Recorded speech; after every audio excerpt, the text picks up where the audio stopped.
Baik, selamat pagi Ibu. Pagi Pak Yanto. Terima kasih atas waktunya. Bagaimana kabarnya Ibu? Puji Tuhan baik. Baik Ibu, maksud tujuan saya datang sini untuk mengetahui genetika yang ada di sekolah ini. Mungkin selama ini bagaimana Ibu dapat mengidentifikasi kasus-kasus yang merupakan genetika atau rujukan moral yang ada di sekolah ini? Baik. Pertanyaan itu sangat bagus Pak Yanto. Memang dalam menentukan sebuah kasus itu masuk dalam kategori dilema atau kasus biasa itu memang tidak mudah untuk kita bedakan. Tapi bagaimanapun kita dalam menentukan itu kita mempertimbangkan beberapa nilai. Nilai yang pertama itu kasus itu adakah tidak tantangan atau larangan-larangan yang ada baik dalam kehidupan bermasyarakat maupun dalam kehidupan beragama. Lalu yang kedua, dalam kasus yang terjadi itu adakah tidak pihak yang dirugikan. Kemudian yang ketiga itu kita juga bisa mempertimbangkan dari sisi dampak dari putusan yang kita ambil dari kasus yang dampak dari kasus yang terjadi itu. Apakah itu kasus yang dilematika ataukah kasus biasa? Jadi genetika ini tidak mudah Ibu dibedakan, mempertimbangkan beberapa nilai. Lalu mungkin selama ini Ibu, bagaimana Ibu menjalankan pengambilan keputusan di sekolah ini, terutama untuk kasus-kasus di mana ada dua kepentingan yang sama, benar atau sama-sama mengandung nilai kebajikan? Baik Pak Yanto. Jadi untuk mengambil keputusan itu saya tidak bekerja sendiri, tapi saya melibatkan berbagai pihak. Misalnya yang pertama saya libatkan para wali kelas atau wali kelas dari anak yang bersangkutan. Kemudian saya juga libatkan orang tua dari anak yang melakukan kasus tersebut, dan juga bapak ibu guru yang mengajar di sekolah ini. Itu saja. Jadi keterlibatan Ibu berbagai pihak, baik dari orang tua, guru dan ibu wali kelas itu sendiri Ibu. Lalu apa langkah-langkah atau prosedur seperti apa yang biasa Ibu lakukan selama ini? Baik. Langkah-langkahnya itu yang pertama saya mengumpulkan informasi berkaitan dengan anak yang melakukan kasus tersebut. Jadi informasi itu bisa saya peroleh dari wali kelas atau juga dari bapak ibu guru yang mengajar di kelas anak yang bersangkutan. Yang kedua, informasi juga saya bisa dapat dari orang tua anak yang bersangkutan, misalnya di rumah seperti apa perilaku hidupnya dia. Kemudian setelah saya mendapatkan informasi, saya menganalisa informasi tersebut. Kemudian langkah yang selanjutnya itu adalah saya mempertimbangkan macam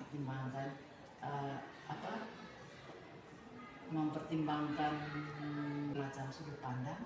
Kemudian langkah terakhir itu adalah saya mengambil keputusan. Baik Ibu, jadi tadi mengumpulkan informasi dulu, setelah itu mempertimbangkan dan mengambil keputusan. Mengumpulkan informasi, saya menganalisa dulu. Menganalisa ya. Oke. Baik Ibu, selanjutnya hal-hal apa saja yang selama ini Ibu anggap efektif dalam pengambilan keputusan pada baik Ibu, hal-hal apa saja yang selama ini Ibu anggap efektif dalam pengambilan keputusan pada kasus-kasus genetika? Berkaitan dengan pertanyaan ini, itu ada 3 prinsip yang kita lakukan itu.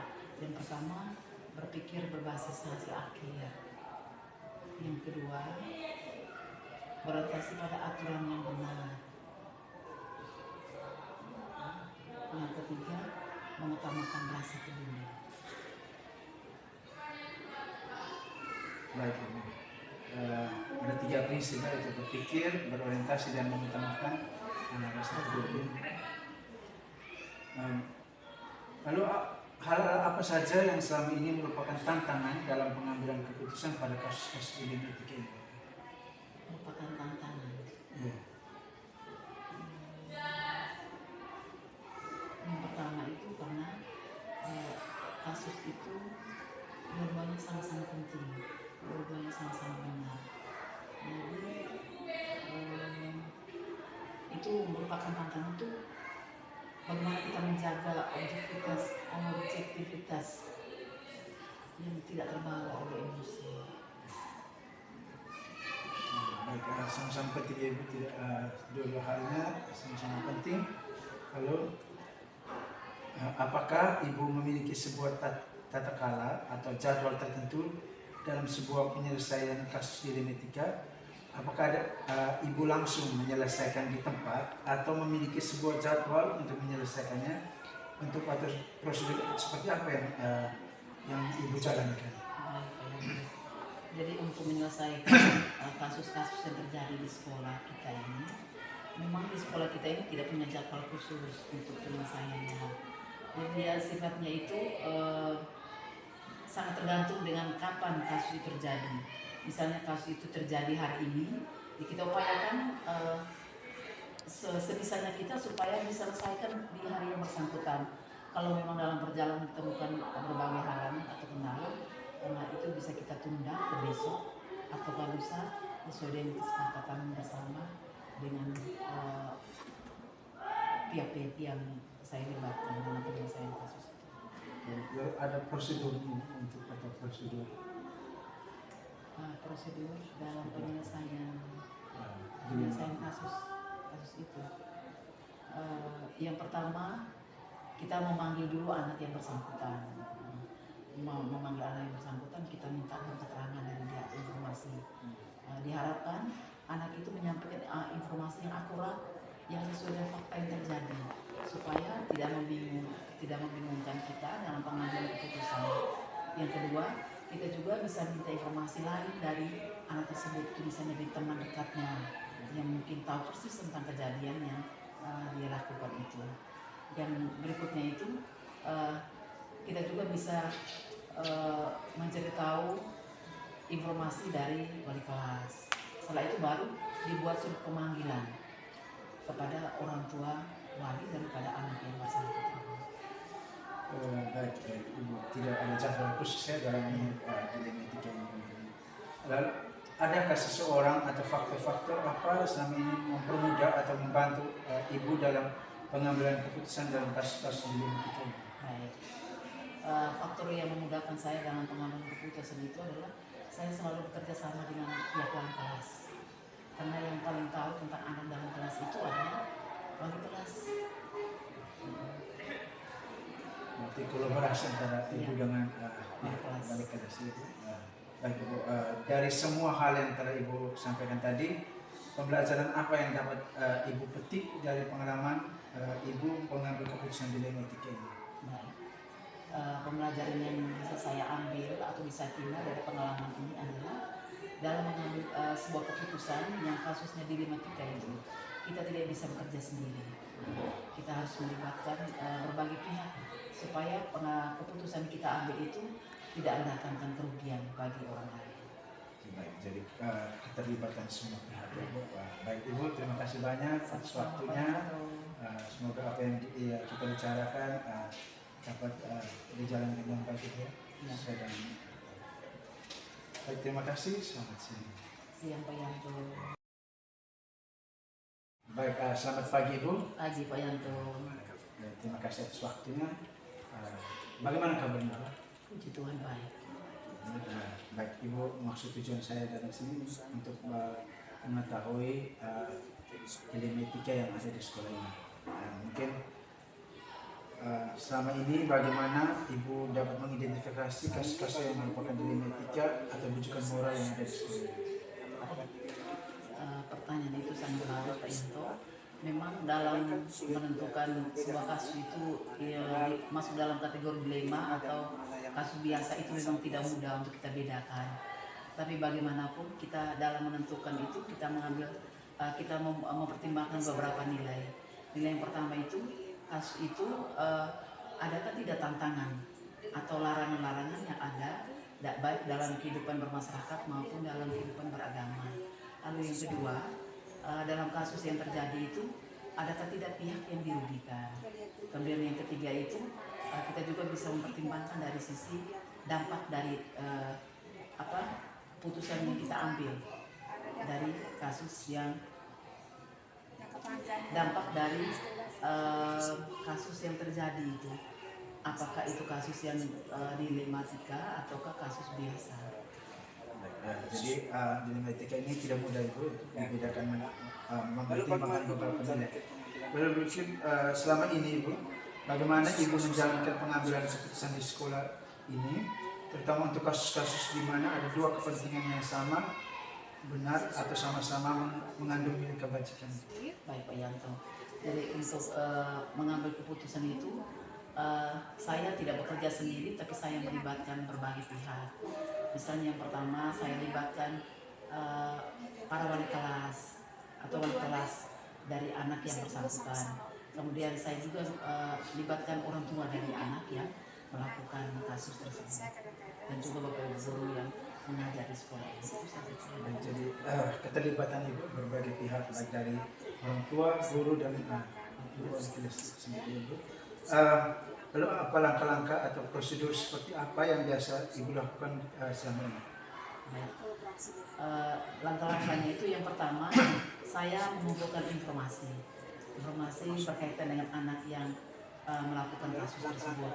Jadi informasi itu bisa saya peroleh dari wali kelas atau juga dari bapak ibu guru yang mengajar di kelas anak yang bersangkutan. Yang kedua, informasi juga saya bisa dapat dari orang tua anak yang bersangkutan, misalnya di rumah seperti apa perilaku hidupnya.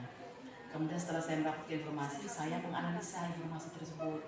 Kemudian langkah yang selanjutnya itu adalah saya mempertimbangkan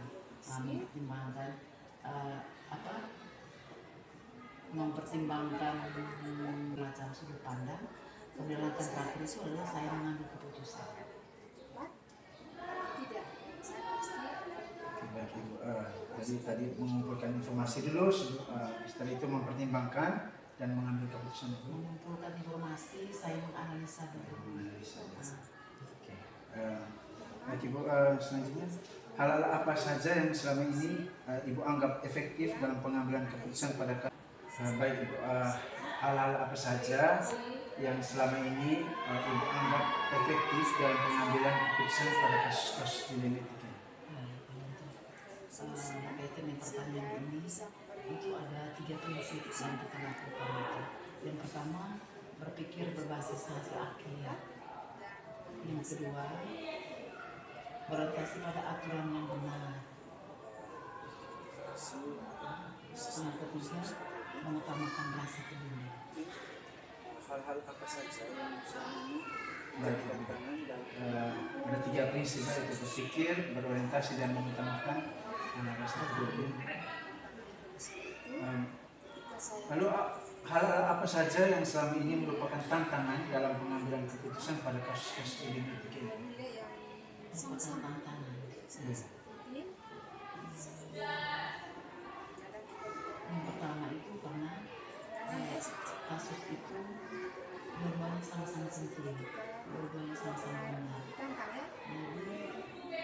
Jadi itu merupakan tantangan itu bagaimana kita menjaga objektivitas yang tidak terbawa oleh emosi. Baik, sama-sama penting ya Ibu, tidak dua halnya sama-sama penting. Lalu apakah Ibu memiliki sebuah tata cara atau jadwal tertentu dalam sebuah penyelesaian kasus dilematika? Apakah Ibu langsung menyelesaikan di tempat atau memiliki sebuah jadwal untuk menyelesaikannya? Untuk prosedur seperti apa yang Ibu jalankan? Jadi untuk menyelesaikan kasus-kasus yang terjadi di sekolah kita ini, memang di sekolah kita ini tidak punya jadwal khusus untuk penyelesaiannya. Jadi sifatnya itu sangat tergantung dengan kapan kasus itu terjadi. Misalnya kasus itu terjadi hari ini, ya kita upayakan sebisanya kita supaya diselesaikan di hari yang bersangkutan. Kalau memang dalam perjalanan ditemukan berbagai halangan atau kendala, karena itu bisa kita tunda ke besok atau ke lusa sesuai dengan kesepakatan bersama dengan pihak-pihak yang saya libatkan dalam penyelesaian kasus. Ada prosedurnya untuk dari semua pengalaman Ibu pembelajaran prosedur dalam penyelesaian kasus itu. Yang pertama, kita memanggil dulu anak yang bersangkutan. Memanggil anak yang bersangkutan.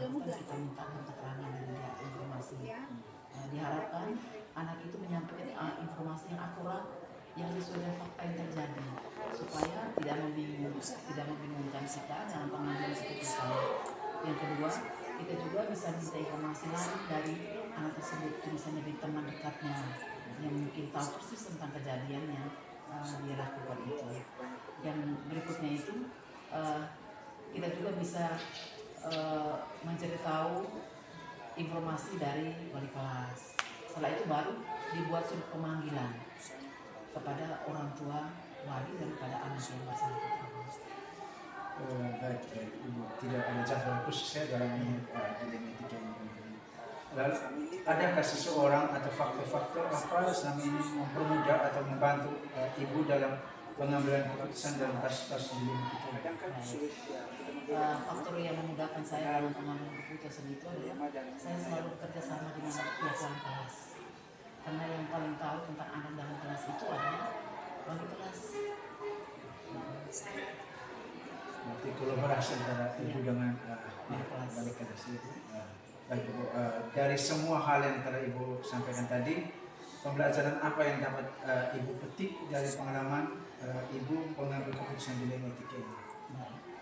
Pembelajaran yang bisa saya ambil atau bisa terima dari pengalaman ini adalah dalam mengambil sebuah keputusan yang kasusnya dilema etika itu, kita tidak bisa bekerja sendiri.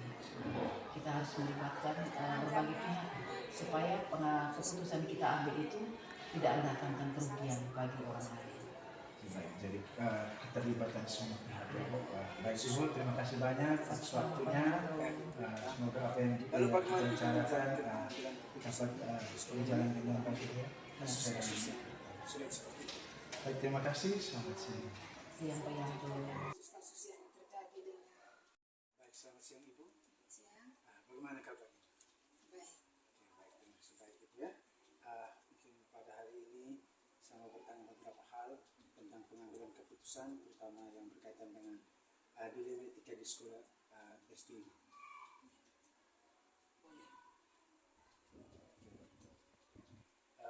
Selama ini bagaimana Ibu dapat mengidentifikasi kasus-kasus yang merupakan dilema etika atau rujukan moral di sekolah?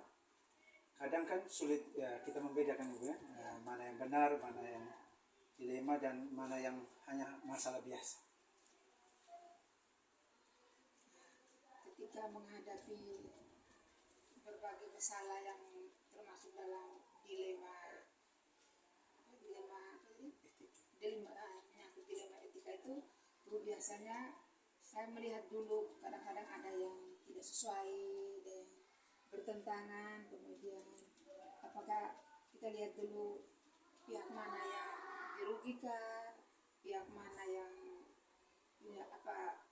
menguntungkan, atau ada dampak yang jangka panjangnya terhadap sekolah dan terhadap siswa. Jadi ketika ada masalah saya memandang seperti itu. Baik ya, kadang ada tidak sesuai dengan mana yang Tidak sesuai. baik ya Ibu. Lalu bagaimana Ibu menjalankan pengambilan keputusan di sekolah ini, terutama untuk kasus-kasus yang sulit seperti itu? Kalau misalnya contohnya kasus-kasus yang terjadi dengan siswa, itu ada juga yang sulit, ada juga yang bisa saya langsung tangani. Namun kalau yang dilema itu kan berarti dua pilihan ya, ada dua dilema itu berarti ada dua pilihan yang pilihan itu yang dua-duanya bisa juga sama-sama untung, bisa juga sama-sama, jadi kita bingung ya memilihnya. Nah, kalau di situ berarti saya kadang-kadang saya tidak sendiri, saya harus melibatkan pihak-pihak yang untuk bisa membantu, bisa mempertimbangkan keputusan ini supaya keputusan yang diambil ini benar-benar keputusan yang artinya ada kolaborasi dengan pihak-pihak tertentu seperti itu. Kolaborasi juga dengan pihak-pihak tertentu, ya itu termasuk guru dan rekan-rekan guru. Lalu langkah-langkah atau prosedur apa yang biasanya Ibu lakukan selama ini ketika menghadapi dilema etika ini? Dari beberapa permasalahan itu biasanya saya pasti menulis dulu, mengingat masalah-masalah itu, kemudian saya harus mempertimbangkan untuk mengambil itu. Setelah itu saya memberi informasi dulu,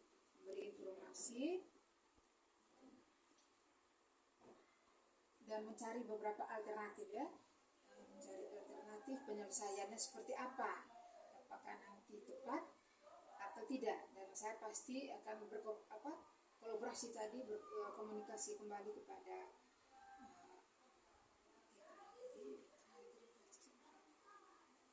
adik di situ.